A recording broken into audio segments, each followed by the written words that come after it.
Glória a Deus. Mais uma vez, temos a oportunidade de estarmos juntos e lermos um pouco das Sagradas Escrituras, um livro santo que tem ultrapassado todas as barreiras do tempo,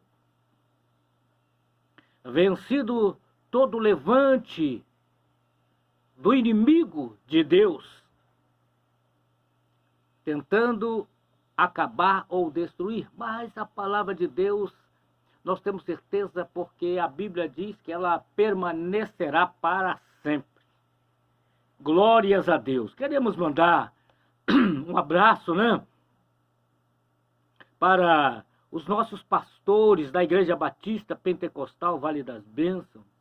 Não vamos citar nome que poderíamos ser deselegante, esquecendo o nome de alguns, mas todos os nossos pastores, presidente ou pastores auxiliares, que possa estar recebendo o nosso abraço aqui desta estação de rádio Ampla Gospel, um programa Jesus Cristo Te Ama, um programa com cunho evangelístico de anunciar e propagar a bondade, a misericórdia e o amor de Deus.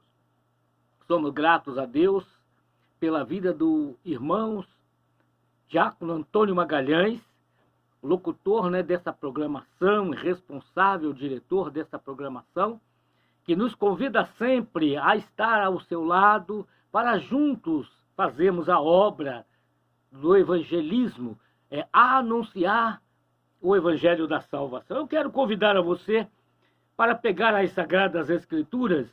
Hoje estaremos lendo no livro de Samuel. Samuel, no capítulo 7, estaremos lendo do versículo 10 até ao versículo 12. Primeiro livro de Samuel, no capítulo 7, do versículo 10 até ao versículo 12. Glórias a Deus. Você que está ligadinho conosco, né? Puder pegar a Bíblia e vamos estar lendo. Irmão, eu gosto muito das Sagradas Escrituras.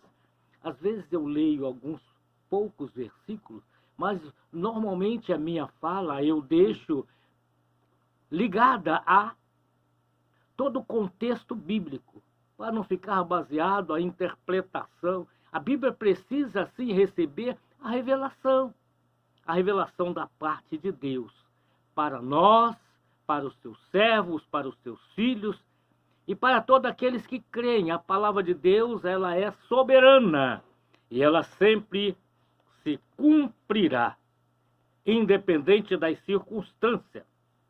Eu creio que você já pegou, né, a sua Bíblia, primeiro livro de Samuel, no capítulo 7, a partir do versículo 9, que diz assim: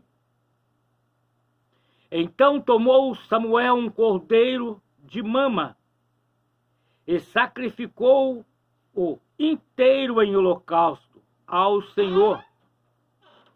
E clamou Samuel ao Senhor por Israel, e o Senhor lhe deu ouvido.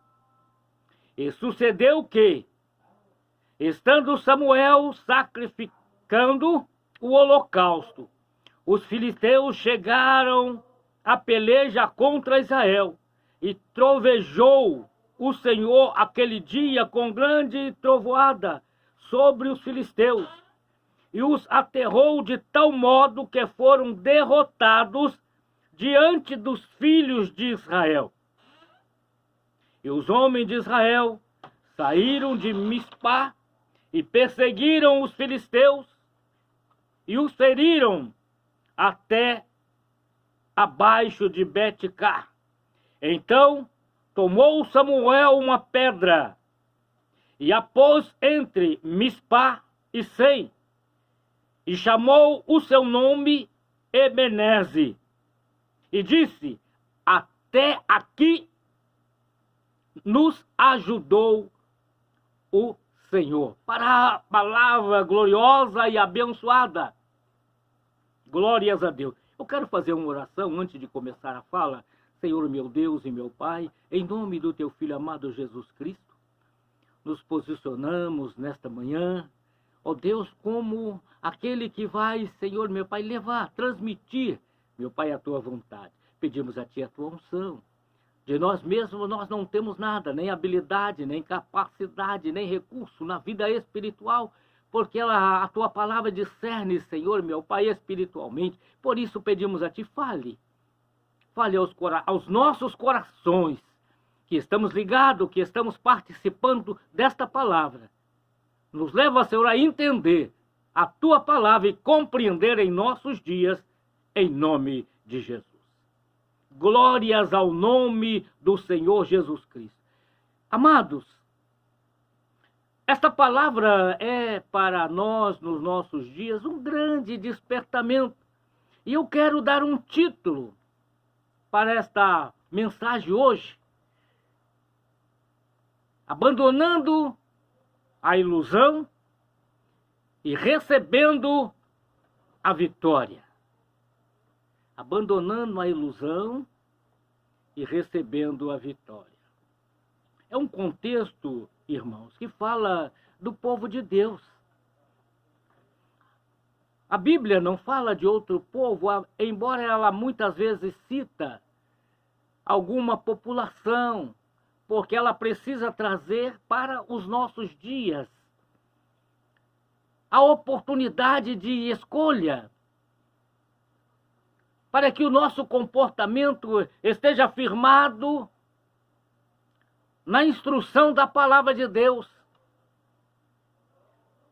Em todas as eras, desde que Deus chamou Abrão e, através da fé, o conduziu a viver uma vida de dependência de Deus. E esta vida de dependência, o Senhor enviou para ele a sua palavra, a sua instrução, os seus ensinamentos. Que depois que a nação foi criada através de Jacó, Deus havia feito a promessa, enviou então a sua lei, os seus mandamentos, os seus ensinamentos, que poderia ser acompanhado e comprovado pela eficácia do cumprimento das promessas de Deus para a vida daqueles que creem e obedecem os seus mandamentos. E nós, nesta manhã, Deus nos deu, então, esta palavra que fala a respeito de Israel.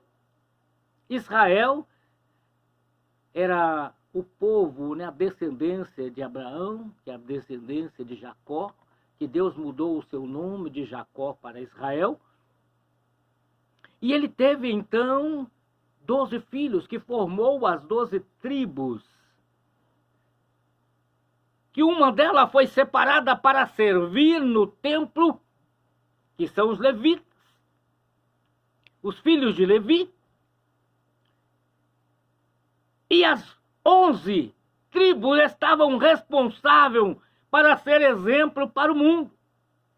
O exemplo, irmãos, através dos ensinamentos, através do mandamento, através da lei, através da revelação de Deus, através da sua palavra, que traz vida, traz solução e traz experiência para os nossos dias. E eu quero começar a falar um pouco da parte teológica do texto, que o povo de Israel aqui estava temeroso. Ele olhava a sua circunstância, o que estava vivendo, o que estava acontecendo. Tudo era fruto dos seus atos, dos seus feitos, das suas ações. E eu quero começar antecedendo um pouco do texto, aonde os filisteus haviam devolvido a arca da aliança, porque o inimigo havia tomado a arca da aliança e havia eliminado os sacerdotes. Presta atenção, os sacerdotes pervertidos, que eram os filhos de Eli. Eli era o sacerdote e ele era o juiz dos povos. E ele tinha a responsabilidade de ensinar ao povo, levar o povo a conhecer os mandamentos de Deus, o propósito de Deus, a forma de viver que agrada a Deus, que dá um exemplo do cuidado de Deus, do amor de Deus, da misericórdia de Deus, da providência de Deus e dos cuidados de Deus.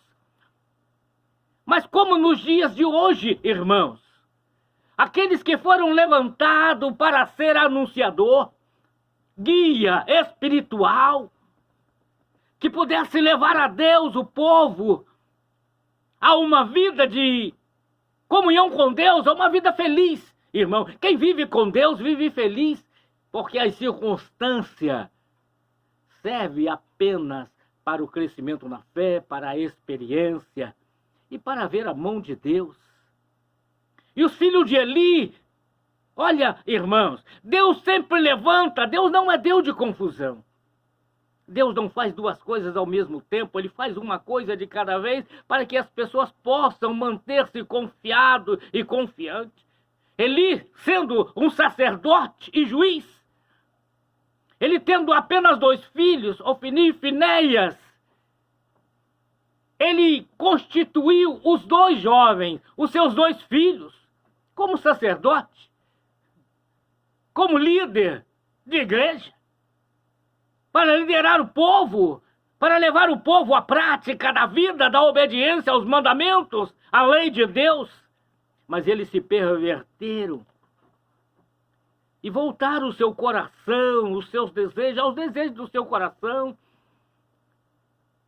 contemplando ali a companhia de muitas pessoas que o seguia. Não seguia a Deus, não seguia os mandamentos do Senhor, não seguia o sacerdote Eli, mas seguia o seu filho, que induziu o povo a viver uma vida desregrada, uma vida de desobediência, uma vida que estava voltada para olhar para os costumes do povo da terra e levar ao povo a prática daquilo que era contrário à lei de Deus. Eles estabeleceu, como nos dias atuais, as prostitutas cultuais, aos jovens alegres que são os transvestis.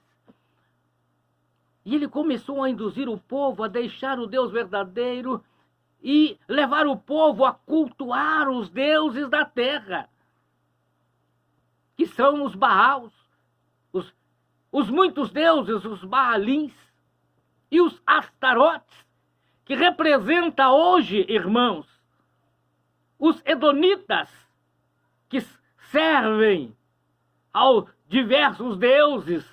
Tem Deus para tudo. Para cada ocasião tem um Deus e não adora o Deus verdadeiro. E os Astarotes, que representam os deuses da sexualidade. O Deus do engano, irmãos, que leva as pessoas a abandonar a vida com um comportamento santo, uma vida regrada, uma vida de obediência, a constituição da família, o que é o principal. Deus criou homem e mulher com o único propósito para que pudesse multiplicar a glória de Deus, mas Deus abandonou o homem e a mulher que vive uma vida desregada, e a vida de Ofni e Finéias morreu. Os filisteus tomaram a arca que simbolizava a presença de Deus. Não era a presença de Deus, mas simbolizava que Deus se manifestava na arca da aliança. E os filisteus levaram. Assim, irmão, Deus, ele não perdoa quem usa lança a mão das coisas santas. Por isso, eu aconselho a que você a temer a Deus. Guarda, preserva, honra, glorifique a Deus nas coisas santas que foram consagradas para Deus. E eles levaram a arca para Bet-sem. E quando chegou lá, irmãos, foi entregue ao povo de Deus. Quem recebeu? Os israelitas. Que chamaram aos levitas, que eram responsáveis pelo transporte das coisas sagradas, das coisas de Deus, em especial os coatitas da família de Levi, que eram responsáveis pelo transporte das coisas santas, quando se transportava o tabernáculo no deserto. E eles então ficaram curiosos. Olha, irmão, aqui está se tratando, no contexto bíblico, do povo de Israel, irmãos. Eles ficaram curiosos e olhando a arca que foi colocada sobre uma grande pedra em Bet-sem. E eles ficaram curiosos e foram até onde estava a arca e fizeram o que era proibido. Tem muitas coisas, irmãos, que Deus tolera, mas tem coisas que Deus não tolera. O que Deus ordenou que mantivesse a santidade, porque a Bíblia diz que sem santificação, sem santidade, ninguém verá o Senhor. É preciso ter obediência aos seus mandamentos, às suas ordens, às suas leis, à sua determinação, para que Deus possa cumprir na sua vida o seu propósito de vida de vitória, vida feliz, vida de conquista absoluta e de paz. Mas os israelitas, ao ver a arca sendo entregue pelos filisteus, reuniram um grupo e foram tiraram, irmãos, a tampa do propiciatório, da arca da aliança, e foram curiosamente olhar o que estava lá dentro, mas ele já sabia, irmão, porque Deus havia determinado que fosse colocada dentro da arca da aliança apenas 3 coisas.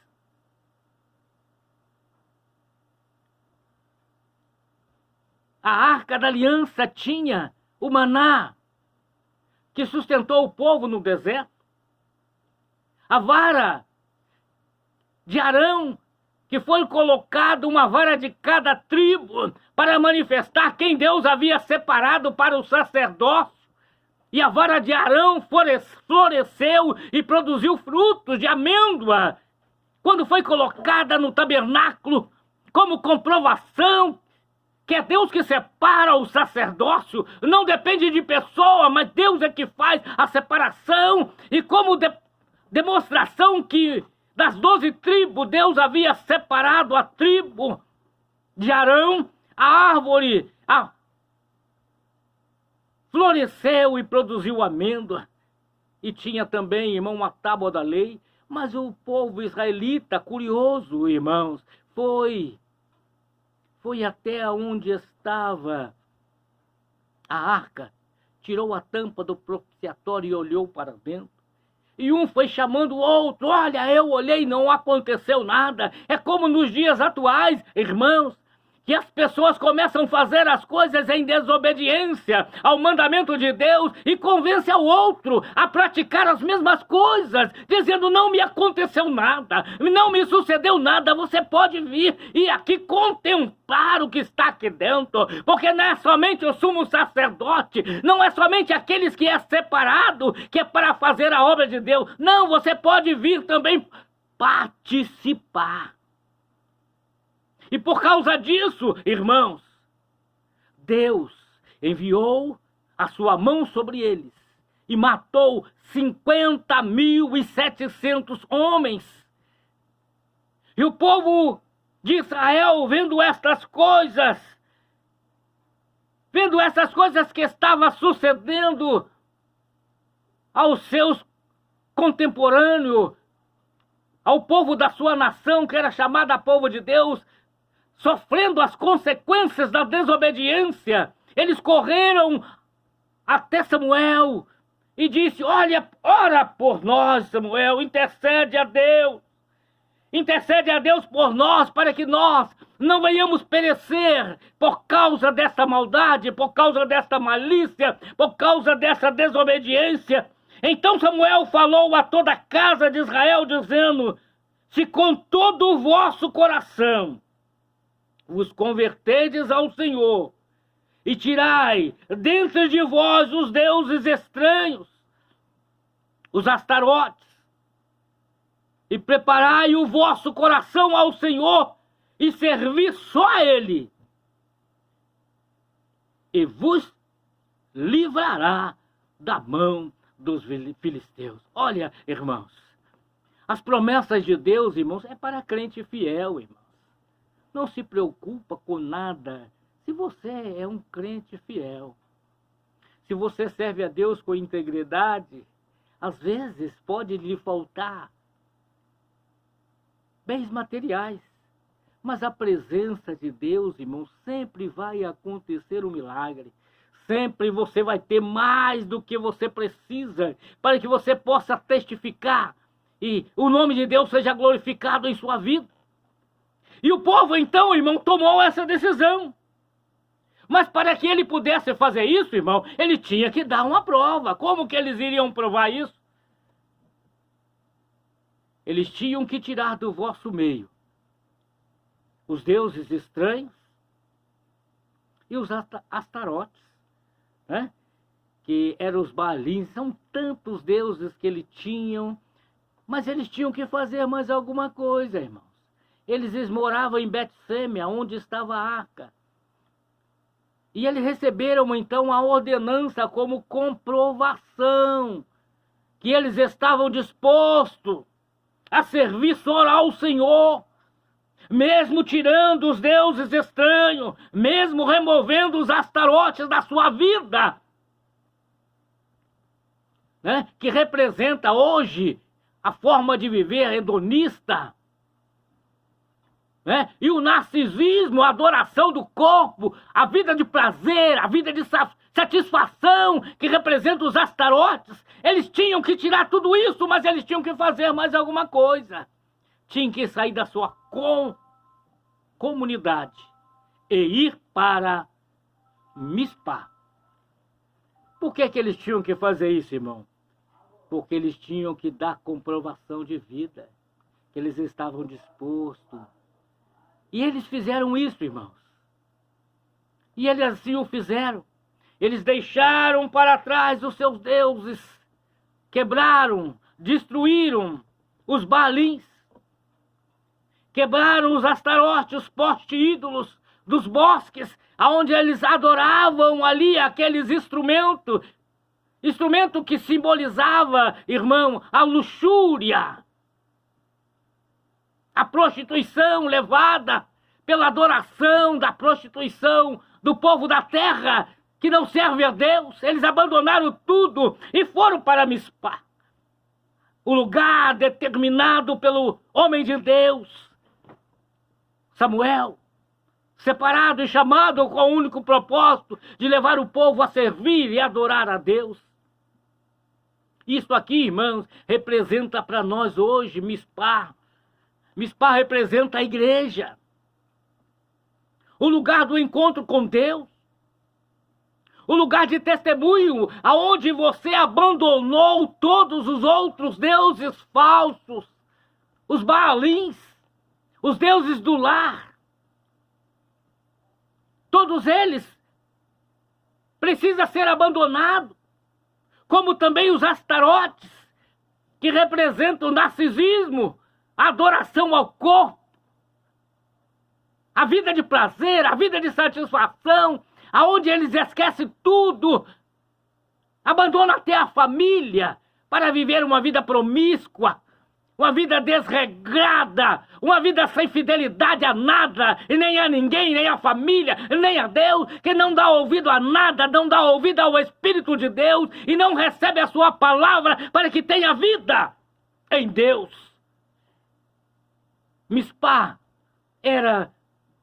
é o lugar hoje para você, para mim, para todos nós, que queremos dar comprovação que nós servimos a Deus, que adoramos a Deus, aceitamos a sua direção, o seu propósito, e queremos ter vida abundante, mas vida com Deus, vida com santidade, vida com obediência, vida que agrada em tudo ao Senhor, que não buscamos fazer os desejos do nosso coração, induzido pelos desejos da nossa carne, mas estamos sujeitos. Mas eu quero dizer que eles fizeram assim, mas desperta nisto, que quando você sai para ir para a igreja, assim como eles saíram para ir para o lugar determinado por Samuel, que era Mispá, o inimigo reuniu os seus maiorais.